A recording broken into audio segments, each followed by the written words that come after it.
Good morning, dear students. Hope you are all fine and enjoying your winter vacations. First of all, wish you a very happy new year to all of you. I'm your subject English teacher, and from today we are going to start your online classes. So students chapter शुरू करने से पहले हम थोड़ा जो basic चीज़ें हैं हम उनके बारे में जानेंगे। ठीक है, तो बच्चे देखें कि हम जैसे इंग्लिश है आपका, वो एक लैंग्वेज का ही सब्जेक्ट है। ठीक है, तो लैंग्वेज होती क्या है, लैंग्वेज को हम हिंदी में कहें तो भाषा। ठीक है, तो जब हम अपनी बात को बोल कर या लिख कर दूसरों के सामने रखते हैं, ठीक है, तो उसको ही हम भाषा कहते हैं। ठीक है, देखिए बच्चों, घर में आप भाषा जो जिस भाषा का प्रयोग करते हैं उसको हम मदर टंग कहते हैं, जैसे कि कुछ भद्रवाही, कश्मीरी, उर्दू का उपयोग करते हैं। ठीक है, तो ये सारी लैंग्वेजेस हैं। ठीक है, वो हम उनका इस्तेमाल हम क्यों करते हैं, ताकि हम अपनी बात को दूसरे के सामने रख सकें और दूसरे की बात भी आप समझ आ सके। ठीक है, तो भाषा जो है वो दो तरह की होती है, यानी कि टू टाइप्स ऑफ लैंग्वेज होता है, लैंग्वेज होती हैं oral language and written language. ठीक है, अब ओरल लैंग्वेज होती क्या है बच्चों, ओरल लैंग्वेज वह भाषा होती है जो जिस भाषा का प्रयोग हम मुंह से बोलकर करते हैं, यानी कि मुंह से बोलकर हम जिन शब्दों का प्रयोग करते हैं उस तरह की भाषा को हम कहते हैं ओरल लैंग्वेज। ठीक है, जैसे मैं आपको अभी लेक्चर दे रही हूँ तो मैं भाषा का प्रयोग तो कर रही हूँ, लैंग्वेज का इस्तेमाल तो कर रही हूँ, लेकिन कैसे, मुंह से बोल के। ठीक है, तो इस तरह की भाषा को हम ओरल लैंग्वेज कहते हैं।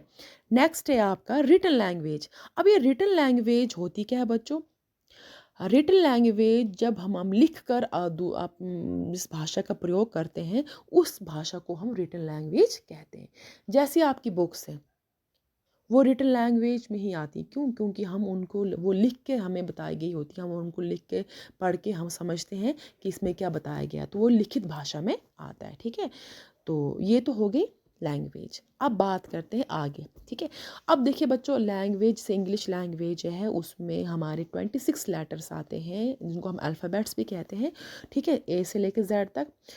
तो जो ये लेटर्स होती हैं इन्हीं का मेन रोल रहता है हमारी लैंग्वेज में। ठीक है, अब ये लेटर्स का क्या काम होता है, लेटर्स का काम होता है वर्ड को बनाना, वर्ड्स बनते हैं लेटर्स से। ठीक है, अब ये वर्ड्स कैसे बनते हैं, जब ग्रुप ऑफ लेटर्स यानी कि बहुत सारे अक्षर जो है मिलकर किसी एक शब्द को बनाते हैं जिसका मतलब बिल्कुल ठीक होता है, उसे ही हम वर्ड कहते हैं। ठीक है, तो मैं कुछ एग्जांपल्स आपको दूंगी वर्ड की। देखिए, यहाँ पे मैंने पेन, पेपर, कार, बुक लिखा है, कुछ एग्जांपल्स वर्ड की। जैसे पेन है, पेन बच्चों सिंगल एक लेटर से नहीं बना है, वो 3 लेटर से बन के बना है, PEN। ठीक है, तो इसका कंप्लीट मीनिंग भी निकल रहा है और ये मीनिंगफुल वर्ड है। वैसे पेपर, कार, बुक भी वर्ड है। ठीक है, अब देखिए बच्चों, नीचे मैंने ACR और CAR लिखा है। ठीक है, अब ACR ग्रुप ऑफ लेटर्स है, लेकिन एक कंप्लीट इसका मीनिंग ही नहीं निकल रहा है और ये गलत भी है इसकी स्पेलिंग। ठीक है, तो हम इसे इनकरेक्ट वर्ड कहेंगे। अब ये कार है, अब ये कार जो है एक कंप्लीट वर्ड है, इसका मीनिंग भी ठीक है और स्पेलिंग भी ठीक है ना, तो इसे कंप्लीट हम वर्ड कहेंगे। ठीक है, तो अब ये तो हो गया वर्ड। अब बच्चों वर्ड तो बन गए, ग्रुप ऑफ लेटर से क्या बना, वर्ड। अब वर्ड से आगे क्या बनता है, तो देखिए बच्चों, वर्ड से आगे बनते हैं हमारे सेंटेंसेस। कैसे, जब ग्रुप ऑफ वर्ड्स मिलकर एक सेंटेंस को बनाते हैं। ठीक है, तो यहाँ पे डेफिनेशन थोड़ा सा पढ़ूंगी। Group of words which makes a complete, से कहते हैं कि जब बहुत सारे वर्ड्स जो हैं, शब्द हैं, मिलकर एक वाक्य को बनाते हैं जिसका इसकी सेंस, इसका मतलब बिल्कुल ठीक होता है, तो उसी को हम ठीक सेंटेंस कहेंगे। ठीक है, तो अब सेंटेंस जो है वो खाली एक वर्ड से तो बनेगा नहीं, उसको तो बहुत सारे वर्ड चाहिए होते हैं ना अपनी मीनिंग कंप्लीट करने के लिए। ठीक है, तो जैसे मैंने एग्जांपल यहाँ पे लिखी है बच्चों, Geeta is a girl, Geeta एक लड़की है। अब गीता एक लड़की है, मैंने बहुत सारे वर्ड्स का इस्तेमाल किया सेंटेंस को एक मीनिंगफुल बनाने के लिए, है ना। तो इस तरह के जो सेंटेंस होते हैं, सेंटेंस जो होता है वो ग्रुप ऑफ वर्ड से मिलकर बनता है, लेकिन इसका मीनिंग भी कंप्लीट होना चाहिए। ठीक है, तो बच्चों, ये तो अब आपको जहाँ पता चल गया कि लेटर्स जो होते हैं उनसे हमारे वर्ड बनता है, फिर वर्ड से हमारे सेंटेंस बनते हैं, और सेंटेंस जो का इस्तेमाल आपके लेसन्स, आपकी बुक्स में जो आपको लिखे गए होते हैं उनमें किया जाता है। ठीक है, तो ये तो हो गया इसका। अब हम आगे बढ़ेंगे अपने चैप्टर की तरफ जो हम आज पढ़ेंगे। हम पहले चैप्टर से ही स्टार्ट करेंगे। पहला चैप्टर ऑलरेडी आपने स्कूल में पढ़ा है, लेकिन हम फिर भी पहले चैप्टर स्टार्ट करेंगे ताकि आपके रिवीजन हो सके। ठीक है, आगे बढ़ते हैं। ये आपकी सब्जेक्ट इंग्लिश है क्लास सेकंड की। ठीक है, तो इसमें जो पहला लेसन है वो है आपका माई मोम। ठीक है, ये एक पोम है। ठीक है, तो जिसको हम पढ़ेंगे आज, मेरी माँ। ठीक है, देखिए बच्चों, यहाँ पे पोएम को हम आज तो रिसाइट करेंगे, साथ ही साथ आपको जो टास्क दिया जाएगा वो आपको फुलफिल करना है। तो पोएम स्टार्ट करते हैं। Wonderful, wonderful, my mom is wonderful. Sweet you are, your love so bountiful. You sang me rhymes when it was night, under the stars shining bright. ठीक है, अब मैं वन बाय वन लाइन का meaning आपको बताऊंगी। Wonderful, wonderful, wonderful means शानदार। Wonderful, wonderful, my mom is wonderful. शानदार, शानदार, मेरी माँ है शानदार। ठीक है, sweet you are, your love so bountiful. प्यारी आप हो। स्वीट यू आर का मतलब क्या होता है? प्यारी आप हो। योर लव सो बाउंटीफुल, आपका प्यार बहुत भरपूर है। बाउंटीफुल मीन्स भरपूर, या आप कह सकते हैं बहुत ज़्यादा। ठीक है, देखिए बच्चों, जो आपकी मदर होती है उसका सबसे ज़्यादा अटैचमेंट रहती है बच्चों के साथ। ठीक है, और आपकी भी अपनी मदर के साथ रहती है। तो इस पोम में जो है एक पोइट जो जिसने ये पोम लिखी है वो कहता है कि बच्चा जो है अपनी माँ से कह रहा है, ठीक है, कि आप बहुत शानदार हैं। ठीक है, आप बहुत प्यारी है, और आपका प्यार जो है मेरे लिए बहुत ज़्यादा है। ठीक है, क्या उन कह रहा है, इसमें बच्चा कह रहा है। ठीक है, you सैंग me rhymes when it was night.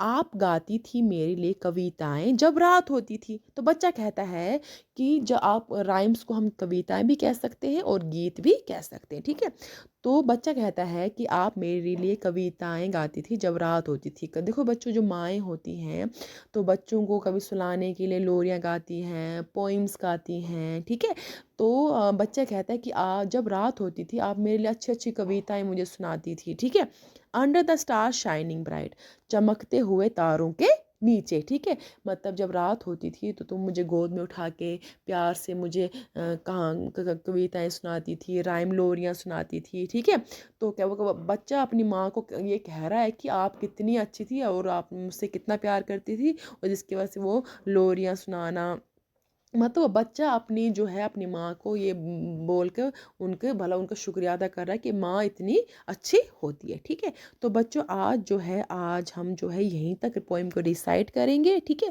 तो अब आपको मैं बताऊंगी कि आपको होमवर्क टास्क क्या करना है जो आपने अपनी नोटबुक पे करना है। ठीक है, साथ ही साथ बच्चे ये ध्यान रखें कि आपको एक सेपरेट नोटबुक लेनी है। ठीक है, जिसपे सारे सब्जेक्ट जो आपको डेली बेसिस पे आपकी क्लास में लिए जाएंगे, उन सारे सब्जेक्ट का एक ही नोटबुक पे आपने होमवर्क करना है। ठीक है, तो अब बात करते हो आपको होमवर्क क्या है।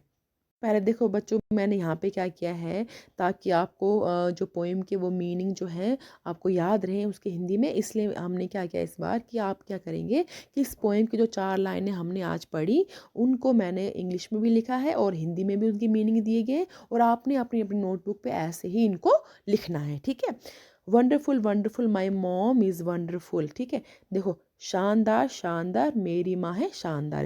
इस लाइन का मतलब, sweet you are, your love so bountiful. ठीक है, प्यारी आप हो और आपका प्यार बहुत ज़्यादा है। तो इसका मतलब भी देखो पूरा लिखा है यहाँ पे। You सैंग me rhymes when it was night. देखो, जब रात होती थी तब आप कविताएं या गीत, देखो मैंने कविताएं भी लिख सकते हो या आप गीत भी लिख सकते थे। ठीक है, गाती थी। Under the star shining bright, चमकते तारों के नीचे। देखो मीनिंग भी लिखा ताकि आपको वन बाय वन वर्ड का मीनिंग पता चले और सेंटेंसेस का मीनिंग भी आपको अच्छी तरीके से पता चले। ठीक है, इसके साथ ही मैंने आपको कुछ वर्ड मीनिंग भी दिए हैं करने के लिए, जो आपको होमवर्क करने हैं, इन्हीं 4 लाइनों के साथ लिखना है। सबसे पहला जो वर्ड है वो है माई मॉम। माई मॉम का मतलब क्या होता है बच्चों? मेरी माँ। नेक्स्ट है वंडरफुल। वंडरफुल मीन्स शानदार। नेक्स्ट है स्वीट। स्वीट मीन्स प्यारी। नेक्स्ट है बाउंटीफुल। बाउंटीफुल मीन्स भरपूर। नेक्स्ट है शाइन। शाइन मीन चमक। नेक्स्ट है ब्राइट। ब्राइट मीन चमकदार। नेक्स्ट है अंडर, अंडर मीन्स नीचे, ठीक है। तो इस तरीके के जो हैं ये वर्ड्स और वो जो पोएम की मैंने आपको बताया, ये आपने अपनी नोटबुक पे लिखना है। और साथ ही साथ पोएम की रेसिटेशन यानी कि पोएम को आप रीड भी करेंगे, ठीक है, और विद मीनिंग के साथ करने की कोशिश करेंगे। साथ ही साथ जो आपको होमवर्क टास्क दिया जाएगा उसको आपको लर्न भी करना है। तो आज के लिए इतना ही। आई होप आपको समझ आ चुकी होगी। फिर भी आपको कोई डाउट रहता है तो आप मुझे कॉल कर सकते हैं, ठीक है। तो thanks, have a nice day.